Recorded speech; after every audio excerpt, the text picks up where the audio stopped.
Do you think that Sam's humbleness to some levels hurt him, not in the way of his career, but you get other players that'll start talking about I proved this team wrong and that team wrong and everything. I think people mistook quietness or his humbleness for weakness to some extent.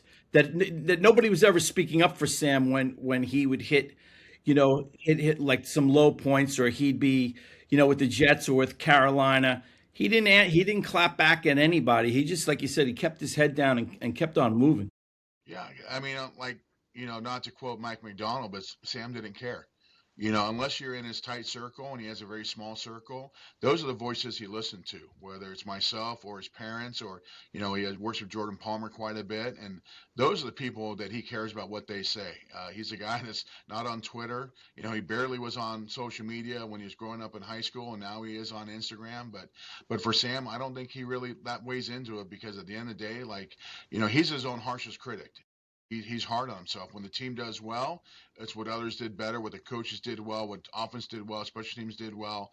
When they lose, it's what he can do better, and that's the epitome of a leader that he's done since his time here at San Clemente High School. And for him, whether it's Twitter or the media in New York or LA, I don't think he really pays much attention to that. And I think he's sincere about that. I think he just focuses on his group that's tight with him, and he takes care of business.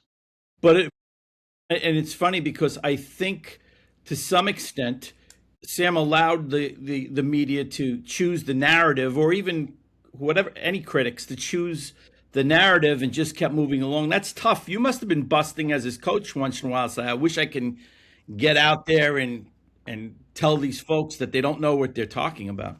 Yeah, I think, and now they're seeing it. And I think he'll be the first one to tell you that in New York, there's probably things he wish he could have done better. I think there's things the organization wish they could have done better. Same with Carolina and so forth. And Minnesota's probably wishing we would have kept Sam Darnold. But Sam can't control that. There's an old saying, in coaching, control what you can control.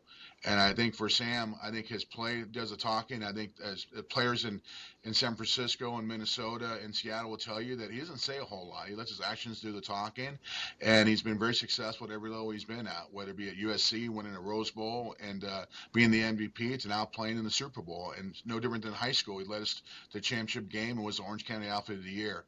Sam does less talking and more just work, and I think that's something that kind of sticks out about him. That's really what he focuses on.